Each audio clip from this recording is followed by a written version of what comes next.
we start the topic. Area of rectangle. Simple area of, ये length bread दी हो तो area तो निकालना आता है आपको, ये वाला तो इजी है ना। ये वाला कर लेते हैं repeat. The diagonal of a rectangle is 17 centimetre long and its perimeter is 46 centimetre. Find the area of the rectangle. Good afternoon, कैसे हो बेटा? मैं भी ठीक हूँ। आप तो आते ही नहीं हो। अच्छा ओके बेटा, हमने एरिया टॉपिक शुरू किया है। आपने तो स्कूल में कर लिया होगा ना वैसे तो, ये एरिया है ना। Area, area of rectangle, area of square, rhombus, ये सब आते हैं अब आपको। आपने स्कूल, हाँ, पर आपके ये स्कूल में सिलेबस में नहीं आ गए अब तो। नहीं नहीं, जहाँ आप स्कूल में पढ़ रहे हो वहाँ पे, वहाँ नहीं हुआ।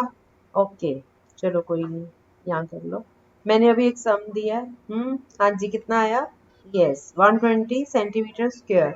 हाँ, ये हर सिमर के लिए हम थोड़ा सा ये रिवाइज कर लेते हैं। रेक्टेंगल का एरिया कितना होता है? हर सिमर आप बता सकते हो? नहीं पता तो वो भी बता दो, फिर मैं आपको बता दूंगी। हर सिमर अनम्यूट करके बात करो। हाँ हर सिमर, रेक्टेंगल का एरिया क्या होता है? अच्छा, फिर आप ये फॉर्मूले नोट कर लो। Area of rectangle is length into breadth. Shape तो पता है ना रेक्टेंगल की, टू साइड्स, लेंथ आमने सामने, यस। तो एरिया ऑफ रेक्टेंगल का फॉर्मूला होता है उसकी लेंथ इनटू ब्रेड्थ। तो अगर 15 मीटर लेंथ है और 8 मीटर ब्रेड्थ है तो एरिया क्या होगा? 120, यस, 120 मीटर स्क्वायर। ठीक है, ओके। और इसका अगर हमें डायगोनल फाइंड करना हो तो क्या करेंगे? कटिंग नहीं करेंगे, ये पाइथागोरस थ्योरम लगेगी। रेक्टेंगल में 90 डिग्रीज का एंगल होता है ना, ईच एंगल 90 डिग्रीज का होता है। तो आपको लेंथ पता है, ब्रेड्थ पता है, अगर आप इसका डायगोनल ड्रॉ करोगे that will be hypotenuse of the triangle. 15 हम बेस ले लेते हैं, 8 हम हाइट ले लेते हैं, तो इसका हाइपोटेन्यूज, पाइथागोरस थ्योरम मैंने करा रखी है अगर आपको याद हो। पाइथागोरस थ्योरम याद है? ओके, पाइथागोरस थ्योरम होती है hypotenuse square is equal to base square plus perpendicular square. इसमें 15 स्क्वायर प्लस 8 स्क्वायर, इसको निकाल के इसका स्क्वायर रूट ले लोगे तो वो हाइपोटेन्यूज मतलब डायगोनल आ जाएगा। करो, नहीं इनको ऐड नहीं करना, इनका स्क्वायर करके ऐड करो और उसका स्क्वायर रूट निकालो। हाँ, स्क्वायर करके ऐड करो और उसका स्क्वायर रूट निकालो। बेटा 15 का स्क्वायर प्लस 8 का स्क्वायर, इतना कैलकुलेट करो पहले। चलो फिर आप सुन लो। Length square plus breadth square, 15 का स्क्वायर कितना होता है? 15 का स्क्वायर तो करना आता है, करो। 15 का स्क्वायर कितना आया? 121 कैसे आया? 15 का स्क्वायर 225, 8 का स्क्वायर 64, दोनों को ऐड करके 289। अब 289 का स्क्वायर रूट 70। चलो फिर आप आज सुन लो, पिछली जो रिकॉर्डिंग्स है ना उनको सुन लो, फिर आपको क्लियर हो जाएगा सारा। ठीक है, आज का सुन लो, कोई बात नहीं, आप आओगे ना, 2-4 दिन भी आओगे ना तो आपको समझ आना शुरू हो जाएगा, क्योंकि बहुत टाइम बाद आए हो इसलिए प्रॉब्लम आ रही है। नेक्स्ट क्वेश्चन करो। The length of A rectangular plot of land is twice its breadth and its perimeter is 60 meters. Find the area of the rectangle. Twice है, हाँ हाँ, ब्रेड्थ x ले लो तो लेंथ हो गई 2x। अब फॉर्मूला लगाओ इसका पेरीमीटर का। कभी आ जाते हैं कभी नहीं आते हैं। X square is equal to 10, नहीं एक्स खुद ही आ जाएगा, स्क्वायर क्यों? पेरीमीटर के फॉर्मूले में स्क्वायर क्यों? पेरीमीटर का formula 2 into l plus b होता है ना, वो लगाना है। हाँ 33 से करोगे ना, 2 इंटू ब्रैकेट में 2x प्लस एक्स, 3x, तो 3, हाँ 3 2 जार 6x is equal to 60। x की वैल्यू 10 आ गई तो लेंथ उसकी, ब्रेड्थ की वैल्यू आ गई 10, लेंथ उसका डबल हो गया। अब इसका एरिया निकाल लो। Yes, 200 metre square. ठीक है, सही है। अगला क्वेश्चन करो। One side of A rectangular field is 8 meters and one of its diagonals is 17 meter. Find the area of the field. नहीं, 8 meters, 8, हाँ एक साइड 8 मीटर की है और डायगोनल है 17 सेंटीमीटर, 17 meters। तो फाइंड द एरिया। अभी स्टडीज कर लो बेटा, बाद में बात कर। यस 15 मीटर और area, yes area 120 metre square. वही है, पाइथागोरस थ्योरम लगानी है। डायगोनल दिया हुआ है मींस हाइपोटेन्यूज 17 मीटर, एक साइड 8 मीटर है, तो पाइथागोरस थ्योरम लगाएंगे तो 8 स्क्वायर प्लस दूसरी साइड का square is equal to 17 square. इसको कैलकुलेट करके साइड आ गई हमारी 225 का स्क्वायर रूट, वो होता है 15 मीटर। सो 15 मीटर इसका साइड आ गई अदर साइड। तो एरिया का formula length into breadth 15 into 8, this is 120 metre square. अगला क्वेश्चन करो। The length and breadth of a hall are in the ratio 5:3 and its perimeter is 64 meters.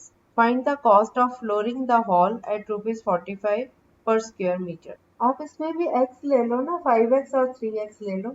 Length को 5x और breadth को 3x। अब perimeter का formula लगाओ। Perimeter 64 है, यहाँ से x की वैल्यू निकाल लो, फिर x आ जाएगा, साइड्स निकाल के एरिया। नहीं बेटा 960 तो नहीं आएगा। आपने क्या किया, 5x प्लस 3x इंटू 2 किया। x की वैल्यू क्या आई है 8, कैसे 2 इंटू ब्रैकेट में l plus b is equal to perimeter. 2 into नहीं किया होगा आपने, है ना। हाँ, अब लेंथ इंटू ब्रेड्थ निकाल लो। अब लेंथ निकाल लो, पहले x में इसकी x की वैल्यू लगा के लेंथ निकाल लो, ब्रेड्थ निकाल लो। यस, अब इसका एरिया निकाल लो। हाँ, 240 मीटर स्क्वायर, वेरी गुड। अब आप इसकी वो निकाल लो कॉस्ट। 1 स्क्वायर मीटर का खर्चा 45 रुपीज है, 240 का कितना होगा, यस 10,800। अगला question. The perimeter of a room is 18 metre. और सिमर ये पिछला क्वेश्चन मैं आपको समझा देती हूँ, एक बार ही सुन लो। 5:3 रेशियो है, तो 5x और 3x ये लेंथ और ब्रेड्थ मान लेंगे। पेरीमीटर ऑफ रेक्टेंगल का फॉर्मूला होता है 2 इंटू ब्रैकेट में l प्लस बी। तो हमें पेरीमीटर दिया हुआ है 64, सो 2 इंटू ब्रैकेट में 5x plus 3x bracket close is equal to 64। इसको कैलकुलेट करके x की वैल्यू आ रही है हमारे पास 4। अब आप इस वैल्यू को लेंथ में और ब्रेड्थ में पुट कर देंगे, तो length is equal to 5 into 4 20 metres, breadth is 3 into 4 12 meters. So area of rectangle is length into breadth 20 into 12. This is 240 meter square. तो कॉस्ट ऑफ फ्लोरिंग निकालना है। 1 स्क्वायर मीटर का खर्चा आता है 45 रुपीज। टोटल एरिया हमने भी calculate किया 240, तो 240 का कितना होगा, यूनिटरी मेथड लगाओ, 240 इंटू 45, दिस इज 10,800। ठीक है। नेक्स्ट क्वेश्चन है। The perimeter of a room is 18 metre and its height is 3 meters. What is the area of 4 walls of the room? 4 walls का 2 into l plus b into h. Yes, very good. 2 into l plus b is equal to 18 हो गया, तो 18 into 3 ये 54 metre square. अब अगला question है। A rectangular grassy plot is 38 meter long and 32 meter wide. It has a gravel path of uniform width on the inside having an area of 600 meter square. Find the width of the path. पहले question मैंने करवाया था ना, 10 metre उसकी width दी हुई थी, याद है कि एक प्लॉट है 38 बाय 32 मीटर का, उसके अंदर एक, उसके चारों तरफ अंदर वाली साइड पे पाथ बना हुआ है, सैर करने के लिए रास्ता बना देते हैं ना, तो उसका उस रास्ते का एरिया दिया हुआ है। पहले हमने एरिया निकालना था, अब हमें एरिया दिया हुआ है और हमें पता करना है कि पाथ का विड्थ कितनी है। उसको अब x मान के फॉर्मूला वही चलाओगे। हाँ, रेक्टेंगल प्लॉट का दिया हुआ है, लेकिन हमने पाथ का एरिया भी दिया हुआ है, पाथ की विड्थ निकालनी है कि पाथ कितना चौड़ा है, ये निकालना है। हाँ, लेकिन रेक्टेंगल का एरिया निकाल के आपको क्या फायदा होगा, आपको तो पाथ का एरिया निकालना है ना। आप उसका फॉर्मूला लगाओ। पाथ का एरिया में क्या क्या चाहिए होता है, length into width of path plus breadth into width of path minus वो जो x इंटू एक्स हो गया, x माना है ना आपने, वो फॉर्मूला लगाओ। कितना आ रहा है, कितना आया बेटा, नहीं नहीं इतना नहीं आएगा। आपने क्या किया है, देखो लेंथ इंटू ब्रेड्थ नहीं लेना हमने, पहले भी बोला मैंने, हमें पाथ का एरिया चाहिए। आप पाथ का एरिया निकाल लो। पाथ का एरिया कैसे निकलता है, लेंथ इंटू विड्थ, विड्थ को पाथ की जो विड्थ है ना जो हमने फाइंड करनी है उसको x मान लो, तो लेंथ इंटू एक्स 100x हो गया प्लस 80 इंटू एक्स 80x हो गया। सॉरी 32 और 38 था ना, वो एक मिलता जुलता क्वेश्चन, अगले पे चलेगी, सॉरी। हाँ, इसमें हमने क्या करना है, पहले पूरा एरिया में से हमने बाकी का जो पोर्शन है वो निकालना है। ठीक है, 38 इंटू 32 करोगे, कितना आया, हाँ ठीक है। अब हमारे पास बाकी जो अंदर का है, अब x उसकी विड्थ ले रहे हैं ना, तो दो विड्थ हो गई x, 2x हो गया ना, तो 38 माइनस 2x ब्रैकेट में इंटू 32 माइनस 2x, इसको सॉल्व करो, दिस इज इक्वल टू 600, ये इक्वेशन है। तो 38 इंटू 32 करके आया 1216। फिर इसमें से हमने जो माइनस करना है इनको मल्टीप्लाई करो, 38 into 38 minus 2x into 32 minus 2x, इसको सॉल्व करके आ रहा है 76x plus 64x minus 4x square, लेकिन ये सारा 12 16 में से माइनस करेंगे तो that should be equal to 600। So ये आपकी इक्वेशन आ जाती है इसको सॉल्व करके, 4x square minus 140x plus 600 is equal to 0। अब इसमें से 4 कॉमन ले लो तो ये बचा x स्क्वायर, 4 उधर जाके 0 से कट जाएगा 0.4 करके, तो ये बचा x square minus 35x plus 150 is equal to 0।